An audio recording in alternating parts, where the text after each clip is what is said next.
Hello, everyone. Wow, it is so fun to see you all, and there's so many familiar names and faces. I have a confession to make, which is that I haven't seen Barbie, but I love the music and the music videos. I know. Someone come over and babysit my baby so I can go see Barbie. Hi, Sherry. Welcome. I know I need to stop. Let's go see it, Lynn. All right, well, welcome to our first ever campfire. For those of you that haven't used Gatheround in a while, we have a new feature that's just like a simple way of doing reactions. So that little confetti thing to the right of the chat, can we just like see how big we can make our reactions? You can express your love or laughter. You can say, wow, just get a feel for how many amazing people are here. This is so much fun. I'm Lisa Conn. I'm co-founder and CEO of Gatheround. I would love for you to start by typing in the chat and introducing yourself. So if you could please share your name, the company you're from, your role. If you want to tell us your sign, I'm always interested in that. If you want to tell us how you're doing today, that's also very helpful. Hi, Thomas, Andrea. So great to see you all. And I see folks are typing. Can't wait to see who's here and for you all to meet each other because we have an extremely fun plan in store. Tell us your role in your company and your sign. Oh, we got a Scorpio in the house. Love that. Mandy from Flatiron School. Bryce from Bain, Webflow, Mixmax. Look at this. Designer Fund, Calendly, Lattice, Gusto. Got some Sagittariuses in the house. Carol, does that mean you're on the cusp? Are you a December 21st birthday? Because I am also on the cusp. I'm technically a Capricorn, but if I was born hours before, birthday twin. Oh, I'm so glad I asked. How exciting. Well, keep introducing yourselves. Welcome, welcome, welcome. I also want to get a feel for how you all are doing today. So I'm going to run a very quick poll, which maybe is a new feature for some of you, to find out your temperature check and just how very excited you are to be here. There's only positive answers available. Are you fired up and ready to go? Are you the eagerest beaver ever? Are you thrilled to be here? Are you something else? Vote. Give us your answer. We have a nice spread. We got some eager beavers. We've got some people fired up and ready to go.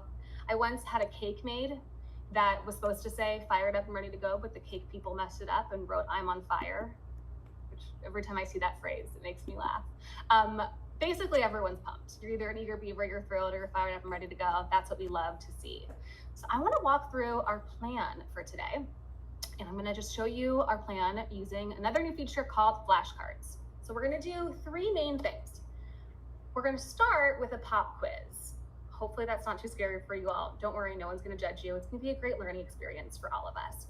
And we're going to be talking about some key stats related to meetings, the cost of meetings, what goes well with meetings, meeting culture, and we'll learn a little bit together.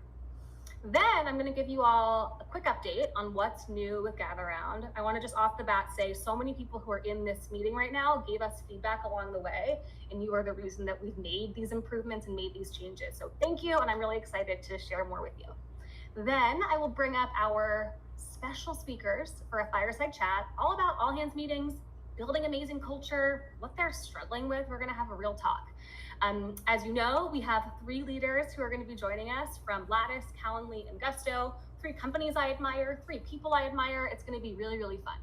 And along the way, we are going to sprinkle in little opportunities for you to talk to each other. We're going to have a couple one-on-ones and small group conversations so that you can get to know each other and learn.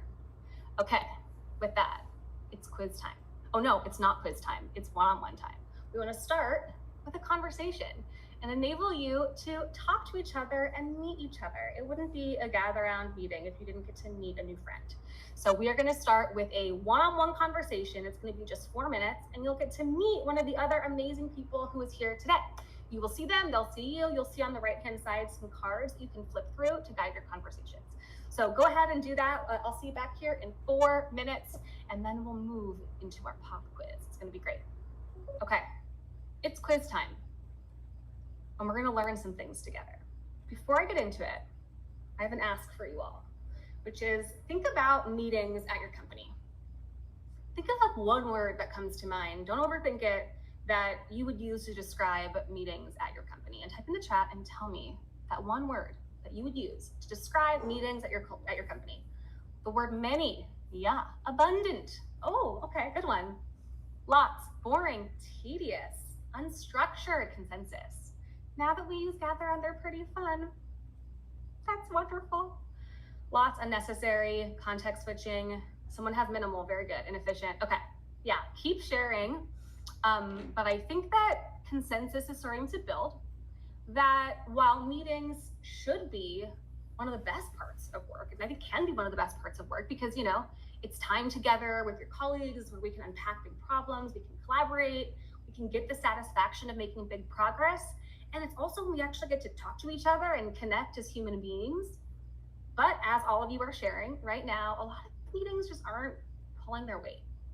So let's test our knowledge together about the state of the meeting. Okay, first quiz. I love this one. About how much money do you think a 200-person company wastes in a year on ineffective meetings? Is it $50,000, which is not nothing? Is it $250,000? Is it $2.5 million? Or is it $5 million? And this is for the average 200-person company per year. Make your best guess, and I will reveal the answer to you, and we'll learn something horrifying together. Okay, I'm revealing. $5 million. On average, companies waste about $25,000 per employee per year on bad meetings. Ever since I learned that, this is like the thing I tell strangers. Like, this is wild to me. And it really adds up because if you're a 200-person company, many of you work at companies that are much larger than that. Bad meetings cost $5 million a year. And if you do the math there, it's a big, big problem. Tell your CFOs, tell your CEOs, big problem. Yeah, okay. Next quiz, which maybe is gonna help us understand how these meetings become so expensive. Let's talk about multitasking. Okay, what percentage of employees admit to multitasking during meetings? Hopefully you are not multitasking right now and that you are here and present. Is it 25%, 1 in 4? Is it 50%? Is it 75% or 90%? What do you think? How many employees are multitasking or admitting in surveys to multitasking during meetings? Go ahead and lock in your answers and I will reveal the truth. 100%. That's what Bryce says. It is 75%. 3 in 4 people say that they are using meeting time to complete other work-related tasks. This is probably not that surprising, actually, given how many meetings we have. The average employee spends about 1/3 of their week in meetings. Executives and managers spend upwards of half of their work week in meetings. It's no wonder that, you guys know that this should have been an email meme. It is no wonder that that is so popular because a lot of meetings are happening that maybe should be emails. Okay, and our third and final quiz, I have a lot of confidence in you all. You're gonna get this one right. I know it. Which of the following do managers say is a big problem with their typical meetings? Is it meetings are inefficient and unproductive? Meetings keep them from doing deep work? Meetings miss the opportunity to bring people together? Or is it all of the above? I think you guys know this one. Lock it in. Lock it in and I'll reveal the answer. I'll reveal the truth. One more second. And yeah, it's all the above. I think most of you got that one right. This is kind of an easy one. I do want to highlight though, one thing that we at Gatheround are particularly interested in solving, which is that 62% number here. 62% of managers say that typical meetings miss the opportunity to bring people together. This is really what we're all about solving. We spend all this time together in meetings. At the same time, we're also always complaining about how we don't know each other and social fabric is deteriorating, but we're talking to each other in these meetings. Something isn't adding up. We want to help you connect with each other, build social fabric, build trust and understanding while you're having great meetings and getting work done. That's sort of what we're all about. So in sum, hopefully we learned some fun things together. Meetings just not doing enough. They're costly, they're boring, they're missing opportunities for connection and deep work. So I'm sure your mind is racing with ideas and insights from our little quiz today. And I'd love to have you talk about them in a small group with each other. So we're gonna do another kind of short debrief, just about 4 minutes, where you can talk to someone else who's here today, a little small group of 3 to 5 people, about what you're thinking and how this is maybe showing up in your world, on your team, in your life. Let's get into it. Did you talk to each other and solve the problems with meeting culture at your companies? Craig, yes, there's gonna be a few more breakouts. Cool. Yeah, Gatheround's a solution. That's what we were hoping you would say. All right, well, we're gonna do the fireside chat in about 5 minutes. Before we get into that, I do wanna tell you all while you're here about how we are solving some of these issues, specifically with all hands, which is what we're mostly here to talk about today. You know, all hands meetings, whether they're your entire company or a department or even a team, it is the most expensive and often the most important meeting that you have in a week or a month or a quarter. And so let's look at how we're reimagining the all hands meeting. One note, I'm about to share some slides with you all, and if you haven't used Gatheround in a bit, you might be new to some of the updates that we've made to the way we do layout. So I encourage you to go into full screen mode while I do this presentation so you can see things really well. If you see those two little rectangles, if you click on that, you can hit full screen, and then you'll be able to see what I'm about to share nice and big. You don't have to, but I think it's a good thing. All right, I'm gonna start this session and walk you through what's new. What's new on Gatheround, you asked? Oh, so thrilled to tell you. First, I really want to say thank you. We conducted hours and hours of research with people who run meetings to better understand their goals for all hands meetings and just for knowledge sharing meetings more broadly. So if you are one of the people that we interviewed, thank you so much for giving your time and your brains and your ideas, and I hope we've made you proud here. What we heard from so many of you is that you want all hands meetings to be fun, to be engaging, and to be interactive. This makes a ton of sense. All hands meetings are the moment that teams come together. A great all hands is social, it's collaborative, it's interactive, and ideally everyone leaves feeling realigned with their team's mission and goals. But a lot of teams are finding it hard to achieve that. Probably because this is our sad current state. Yeah, impersonal, exhausting, a Frankenstein experience. These are some of the words that you all use when we were doing research. We heard that current tools, like the one that rhymes with shroom, are old and boring and very limited. And the impact of this is that you find it hard to connect with your team and your team finds it hard to participate. You struggle to patch together the tools that you need to make the experience cohesive. Type in the chat and tell me if this is familiar to you, if what I'm describing is resonating and if it makes sense. What we've heard is that people want a more collaborative, social, participatory experience. Oh, I don't know, that looks a little something like this. So we built this. We built a bunch of new functionality that I want to briefly introduce you to so that you can leave the session and go play with it on your own and level up your meetings. So first, I want to tell you about a bunch of our new activities.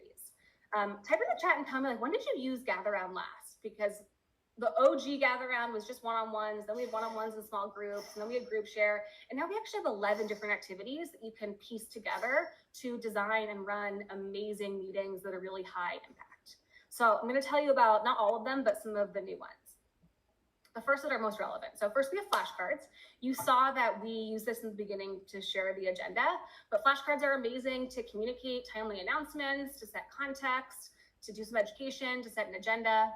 We also have polls, which you experience. Polls are great to gauge feedback, to have people vote for something, upvote, downvote ideas, that sort of thing. We've also made some pretty major improvements to group share, which is one of my favorite features and one of the most kind of essential and important features for getting ideas out of the group in a structured, equitable way. One of the most kind of indispensable ingredients of a good all hands is a well-run Q&A. We heard that from many of you in our interviews. So we now have a feature called Ask a Question. It's an activity that lets you collect submissions from the audience and allows people to upvote and comment, and then you can sort of moderate in real time. We're going to do that as part of our panel. It's sort of what it looks like, and you'll see that.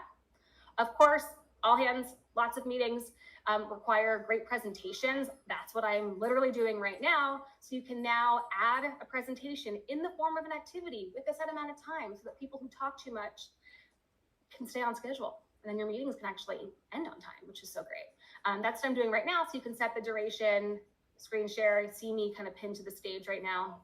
That's what I'm doing. And of course, with all of this, we simplify all these logistics by bringing these pieces together with this playable agenda. So just like, you know, a Spotify playlist, you can hit the play button when you're ready to launch each activity, see what's up next, make edits. Yeah, and the speaker sees the time countdown. I'm seeing it right now. Okay. The other thing, not totally tied to the core functionality, but just like an important thing that we heard from many of you. So many of you run remote and hybrid teams, and so time zones are really challenging and not can always schedule people to meet together. And so sometimes you need to record a session.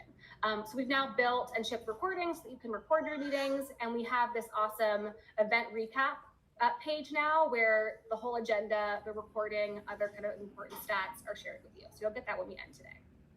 And then finally, as you've seen today, we've made some adjustments to our layouts. So right now you can really easily switch between 3 different layouts. We have the basic, which is the one you're kind of used to. Then we have a side-by-side layout, and then we have full screen, which is hopefully what many of you are using today. And if you haven't used Gatheround in a while, we also have a bunch of other like slightly smaller things that are really high impact, pinning speakers, stacking activities, background blur, a bunch of other stuff like that. Okay, last thing I want to tell you about, and then we're going to do our panel, is one of your favorite things about Gatheround are our agendas, our library of templates. Type in the chat if you have a favorite, tell us your favorite. And this is also not surprising because figuring out how to structure and run a high impact meeting is not easy. It's really hard. It takes a lot of time and effort. And so we have a bunch of new things in the library that you may or may not have seen. I want to just highlight a few of those. So definitely check out our all hands tag in the library. We have 8 different all hands templates for the different kinds of all hands you might need to run, whether it's a business review or a fireside chat or a town hall or a celebration. There's a bunch of different kinds of all hands that we have to get you started. We also have a tag on teamwork and collaboration. This one is like my go-to for all meetings that I run. I will just say I run a lot of meetings and I constantly go to these because they're just sort of basic meeting templates like stand-ups, retros, kickoffs, jam sessions, super, super helpful. We've recently rolled out, and I want to thank our partners at Gusto for this, a few different templates that are focused on performance management. So we have a session that you can run with your direct reports outside of your maybe twice a year performance reviews. And then we also have a session for peers and a session for managers to kind of get together and prepare for performance evaluation. And then finally, we have a bunch of stuff for leadership and management. One of my favorites that I encourage you to check out is our Leadership Skills Book Club, which helps you prepare new managers to be amazing new managers. All right, that's what I wanted to show you today. Thank you again so very much for your feedback, for partnering with us as we've built all this stuff. So thrilled to be able to introduce this to you. Okay, with that, it is panel time, ladies and gentlemen. Are you excited? It is my pleasure. It's recorded right now. Yeah, we'll send you afterward. It is my pleasure to introduce our 3 experts in the art of high stakes meetings and culture building. We have Dave, Sanjeev, and Larry. Please turn your cameras on. Alicia's made you a host. And while you come on up, I'm going to introduce you. So Dave is the VP of People Strategy Group at Lattice. We all love Lattice. His group works directly with senior leaders to build effective people programs that improve employee engagement, something we all care about, maximize team performance, and drive business results. Sanjeev is an onboarding facilitator at Gusto, an educator with experience in higher ed, the arts, community building, things I love, and brings expert facilitation background to the work of welcoming new hires, which we all know is so important at Gusto. And Larry is an onboarding specialist at Calendly, career-long facilitator with a background also in learning and higher ed. Larry believes in the value of strategic meetings that balance intentional outcomes with space for conversation and connection. If I wanted tattoos, that is a sentence I would tattoo onto my body because I believe in that so much. All right, thank you for joining us. Let's dive right in. We're going to do an ask the question at the end, but if you have things you want me to ask, feel free to type them into the chat as well. All right, let's dive right in. We are here talking about bringing people together in meetings. And what comes to mind when I ask the question, what's at stake? Why do meetings matter? What is the opportunity? What are the stakes? Why are meetings important? Larry, I'm calling on you. I'll go first. That's cool. I think we live in an environment, especially in just the business nowadays, everything's just ever changing, and we don't know what the next minute is going to look like compared to like the next day or the next week or the next month. And meetings is that space that allows our leadership, allows those folks who are the decision makers to really provide that certainty. Right? I used to teach leadership courses, and one of the things that oftentimes will lead people to be disengaged within a company is when there's this feeling of gloom and uncertainty that's hanging over them.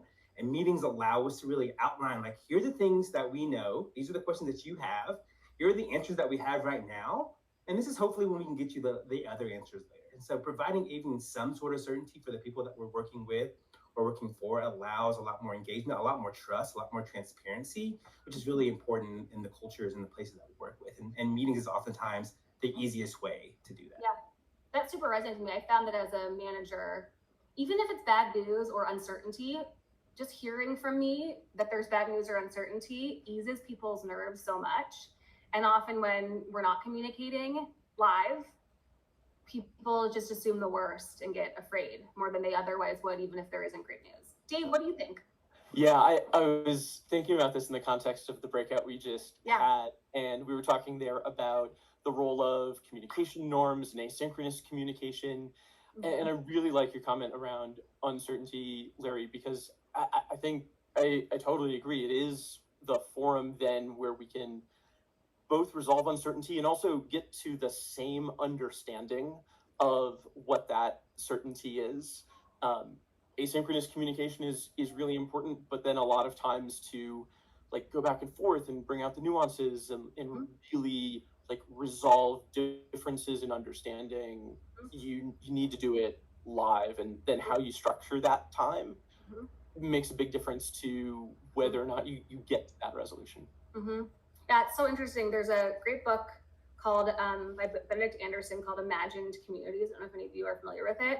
And it sort of talks about what makes a nation outside of borders, like what makes a nation. And I always think about that in the context of community and in the context of companies. And one of the sort of ideas is that communities or companies or nations have often a shared vocabulary, a shared language, shared leaders, shared stories, shared ideas. And that sort of texture, that nuance comes out live typically. Sanji, what do you think? What's at stake for meetings? Why do they matter? I think meetings really matter, plus two to what everybody's been saying, but I think meetings really can facilitate the human connection. And I think the space of humanity building and connection in that space is so important, especially as we work in a hybrid world now that's more and more async, it's much more sort of virtual. So when we get into the space of meetings, we can really understand tone, we can understand body language, if there's videos on, things like that. And I think that's really important to provide clarity if there are times of uncertainty, especially for those of us who work in industries that are very unstable, that are sort of at the top of the media feeds, and we're hearing about it, that fear, that sort of, what am I doing? Am I stable here? Is my job stable? All of that can cause so much dissonance within. So to have a meeting to connect, to say, hey, human beings, we're all feeling the same way. We have emotions. And to affirm that humanity is one of my favorite parts about meetings. And I think that one of the things that I've really started to up level for myself as somebody working in this space and facilitating is to not sort of keep playing the sort of rehearsed track of how we do meetings, because it's been boring. It's not working. You saw all those wonderful sort of call outs that it's just is like tired. Like we're tired of having meetings to have meetings. So I try to come in with that, like, all right, we don't maybe want to be here, or we're super excited to be here, or it's a Tuesday after a holiday weekend. Like let's level set and let's all connect to that space, and then let's talk about what we want to talk about as efficiently as possible, and honoring sort of what comes up there. So it allows us for that, again, organic, structured connection as much as we can.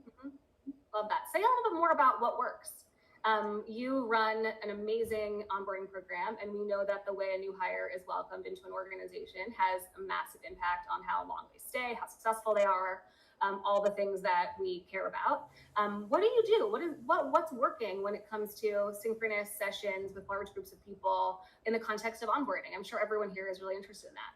Yeah, well, I mean, I absolutely love onboarding. I think anybody that's experienced onboarding with me knows that it's like I'm in it to win it, and every week I get to sort of reaffirm why I chose Gusto to bring my talent to. And so I get to sort of share that. I'm also reminded about that sort of bright-eyed experience, that excitement when you start a first day at a new job, and there's butterflies, it's all of it. And so I think about how to hold that, honor that, but also alleviate the natural anxieties of, okay, I don't know anybody. How do I talk to people? What's the vibe? Like, where are things? Where are the resources? And so I come in from the human being, the emotional aspect. So if you're shaky, I'm shaky too. And I want to sort of honor that. And so for me, what works is places like where we can intentionally build community. To say, hey, cohort, you all are automatic friends, and we get to sort of build that space. And then we always start with the conversation on RISE, which is Gusto's approach to representation, inclusion, social impact, and equity. I always will start every onboarding to affirm the humanity. You're bringing all parts of you to work. We're not playing that game anymore where you sort of take off your identities or you code switch, especially for marginalized identities. To have to code switch is such an energy drainer, and to have to think about how to position myself, how to pronounce my name. Am I wearing my hair right? Am I too this or am I too not this enough? And so I want to come in from that space and say, you're perfect as you are, you're beautiful as you are, and your talent and your energy brought you here. So let me sort of stamp that, highlight that, and take you through the resources. That's what works for me now, and I'm always willing to grow and evolve. No two onboardings are ever the same and will ever be. That's beautiful. Larry, you also lead onboarding at an amazing company, Calendly. What works for you to create engagement in those early important moments? Yeah, I think it's +1 in what Sinji said for sure. I used to run orientation programs at universities for 12 years. And the one thing that I always say when I was on the stage, introducing these new students to a really large university, my last one was the University of Georgia. I would say, I understand that right now in this space, you're navigating so many emotions, right? That you are full of questions. You're a little anxious being amongst this group of thousands of people. You're probably tired because you just drove to this campus earlier this morning. And you're also just wondering if you can see yourself thriving and being successful at this place. I think that same philosophy that I used in universities for 12 years and do the exact same thing here at Calendly. I want to make sure that people are getting all their questions answered, that they're making connections and feeling less anxious about starting and making this big transition in their career. And really, most importantly, I want to make sure that when people leave my onboarding, that they feel affirmed that they made the right decision to join Calendly. Because honestly, every company wants to bring in the best and the brightest, which means those folks have other choices to either stay at their previous company or go somewhere else. The fact that they choose Calendly, I see that as a privilege, and I want to make sure that they know that they made the right decision and that I'm supporting that decision when they're starting with Calendly for sure. You both talked so much about connections.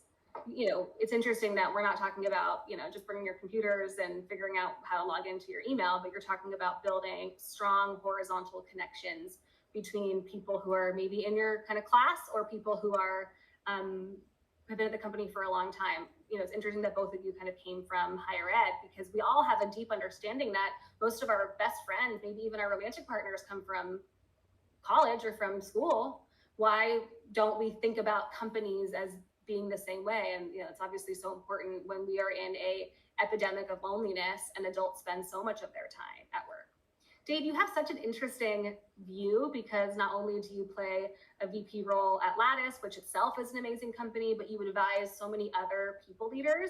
What have you seen work? And let's talk a bit about all hands, whether it's a full company all hands or a department all hands. What do you see works for creating connection and engagement, but also, of course, easing people's anxieties and nerves in the context of an all hands meeting?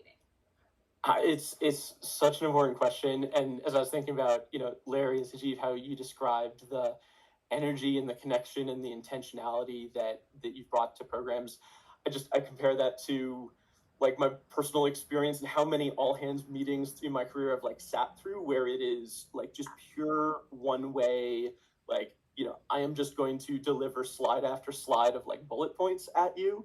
And yeah, and it's sad. It's such an opportunity, you know, back to what we were all talking about before of, hey, here's where we can connect with each other. We can bring certainty. We can humanize each other. And I think, you know, things that I've seen work, getting people into small groups, even when you're starting with like 10 or 15 people, it's just often too large of a group for everyone to really have enough opportunity and sometimes comfort to speak and fully engage. I think the other one is mixing it up across organizational boundaries. When I was leading a people team and we went remote first, that was one of the biggest impacts I saw, where the manager with their team could still like get the team together because that, you know, they were all kind of you know, one group, but suddenly the connections across departments or different groups, like those really started to fray. And so helping folks break down those boundaries when you're setting up the groups and the connections is really important. Yeah, I use the word social, the term, it's 2 words, social fabric a lot, which is like, you know, this sort of network of relationships that make collaboration and cooperation possible. And if you weave things together, it really can't just be me here and me here. Like social fabric really has to be these sort of overlapping fabrics, and what you're talking about with sort of cross-team is what you need to do to build social fabric. Katie says that, she has a silo problem at the company. Yeah, I mean, I think this is not easy, especially when people aren't all in the same office looking at each other all the time. All three of you talked about evolution and sort of adapting. Obviously, we've seen a massive amount of changes happening in the workplace over the last 3 years, more than I think maybe has ever happened before. How do you gauge engagement? Like, how do you know how to change? Like, Sanjeev, you mentioned that every onboarding session is different. How do you read the room when you're not across from people physically? Love that question. I think for me, I mean, of course, we can look at the quantitative data. We send out a survey to sort of get pulse on that. But I generally try to read as much energy from the screen as I can glean. And from there, it is just asking, how are y'all feeling? Like, truly. And I'll use questions like polls in here to be like, how are you feeling today? Super excited, not quite sure, all the nerves, just fun ways to sort of pulse that. And then I'll just have a human moment in between sessions to be like, all right, friends, I know I've talked a lot. I'm tired of my own voice, but what are you all feeling? Are you hungry? Do you need to stretch? Do you need to take a breath? And to get that, and then I'll sort of optimize. That session right after that session might not work so well. So I'll constantly optimize ways to sort of think about, what landed, what didn't land. I use different tools. I think sort of my background in education allows me to have a toolbox of things like, I use humor, not because I think I'm going to do stand-up every night, which, I think I'm hilarious in my own head, but I use humor as a tool to land important pieces of information. And if I noticed that not everybody was cracking up and living, I was like, okay, what part of that didn't land so well and how? And so I sort of bring in all of my creative experiences and background in theater and arts and all of that to figure out how to deliver messages creatively, and then sense from the audience, what worked and what didn't. And I'll always optimize on the fly. I think that's one exciting part about being empowering this entire program and sort of building at a company that's continuing to grow and evolve. It gives me that freedom. And I know Larry and I have such a strong background in higher ed, where we go to traditional, very bureaucratic, set in stone places. This is how orientation is done. This is how the tours are done. And you do it that way, you rinse and repeat. And for me, the power really comes from allowing myself to just be humble, that cultural humility to say ooh, that was a rough one.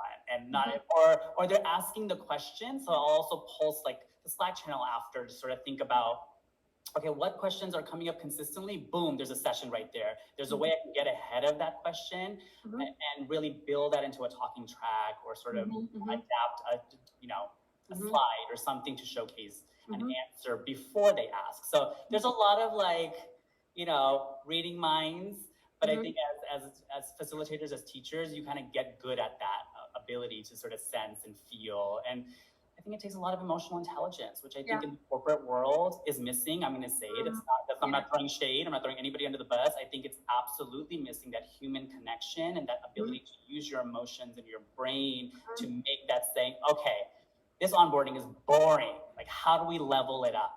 And I think so many places that I've onboarded, it's just been sterile and scary HR person, telling you about the I-9, and you're like, where's the bathroom? How do people hang out with each other? And so I try to take all my experiences and build it in. I'm going to open it up for questions in just a second, but there's an interesting conversation happening in the chat that I also kind of want to tie to what everyone else has said. I think that probably the four of us up here identify as facilitators, whether you're a trained facilitator or you do a lot of facilitation. I would imagine that if you were here today, and if you're kind of a power user of Gatheround, that you also maybe identify as a facilitator. You think you're good at facilitation. Interestingly, I also did theater. It sounds like we did theater. There's probably some interesting things that growing up, maybe we were drawn to, that results in people today being facilitators.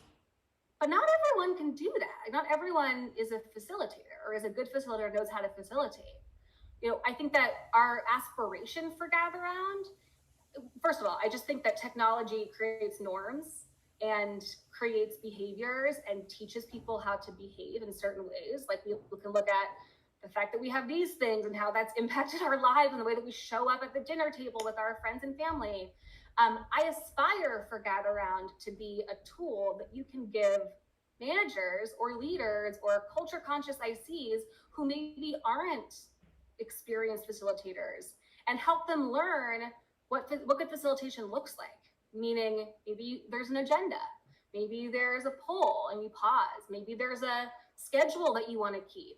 Have you all seen, it's okay if you haven't, I'm just sort of curious, like whether it's Gatheround or something else, have you seen people who maybe aren't identifying as facilitators learn either through tools, trainings, or norms how to run great meetings, how to be great facilitators? If not, that's okay. I'm just curious.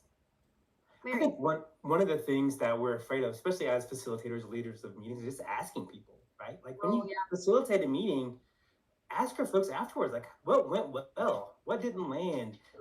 Did this activity make sense? Was there one voice taking up too much space?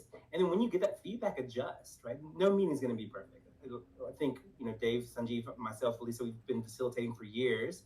And we know a good meeting when it goes well. We also know when it didn't go so well. But also, we only have our own perspectives. Just ask people what they want to see more of, what do they want to see less of, and then go from there. Because the meetings are not for us, right? We know the information already. I've onboarded hundreds of people at this company. I know exactly what I'm going to say, and I'm going to say it the exact same way. If it's not landing, they'll be the ones that will tell me in the ways I need to adjust. I think we just have to ask more and not be afraid of of creating that feedback culture, even with the newest people that we start with or within the organization itself. If others have a response to that, feel free to respond. But I do want to kind of open things up to the audience and introduce you all maybe for the first time to our Ask a Question feature. So I'm going to pop this thing up. If you have a question for the panelists, which I hope you do, put it here. You hit add a response, and then I think the next prompt is I'm done, and we'll start to see things populate. And while you're doing that, Dave, do you have any sort of thoughts on how do you make the average meeting runner a good facilitator, even if they're not? Yeah, I'll actually put myself in that bucket of someone who's not naturally confident with facilitation.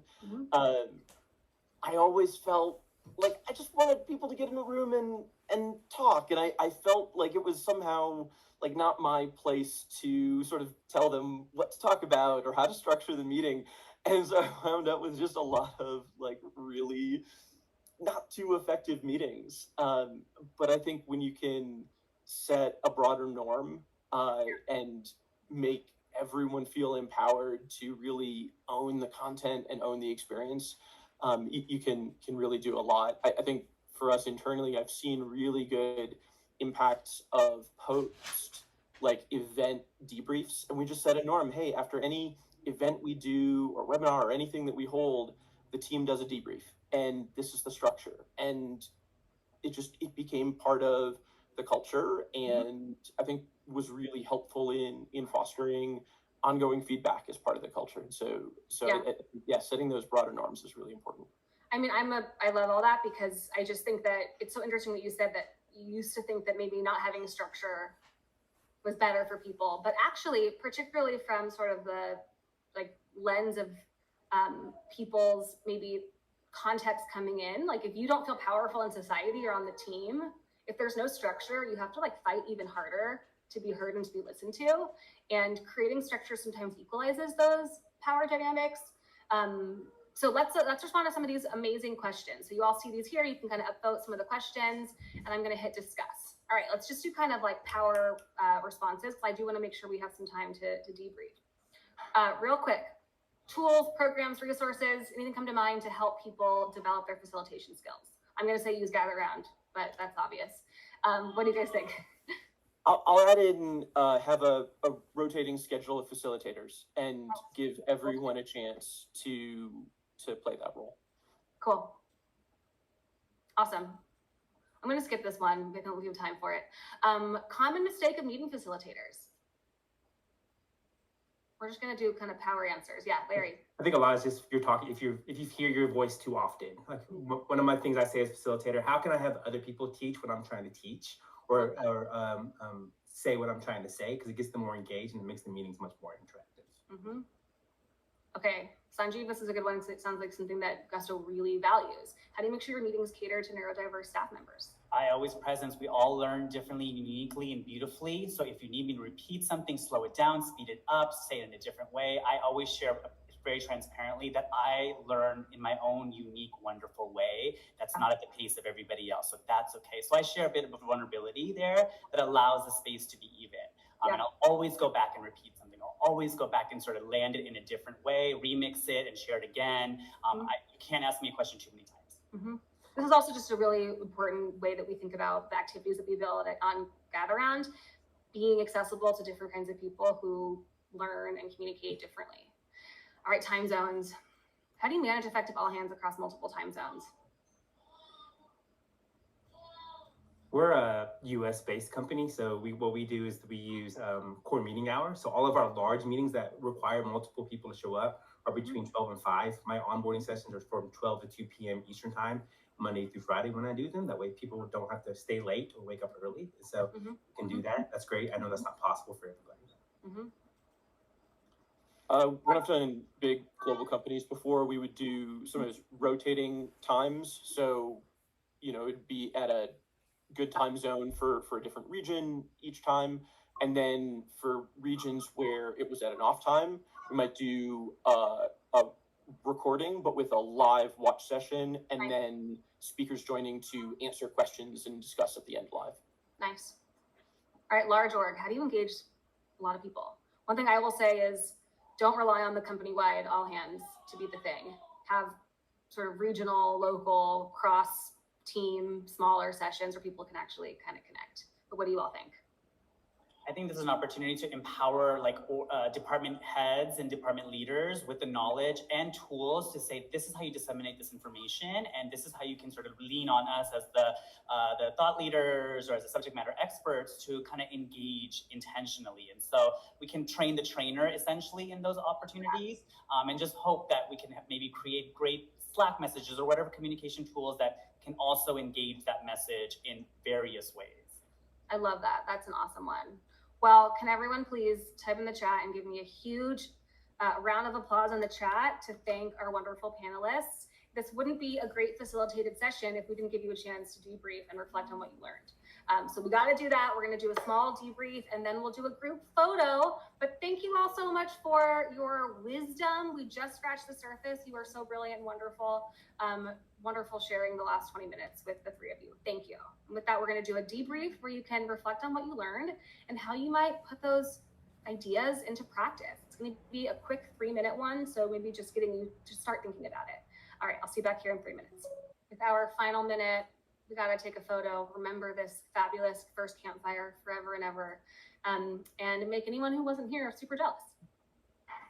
Thank you all so much for being here. Have a wonderful rest of your day. We're going to send you a follow-up email very soon with some of the sort of templates that I was just walking you through. So if you want to use Gatheround to make your meetings better, we'd love to help. Take care, everybody. Bye.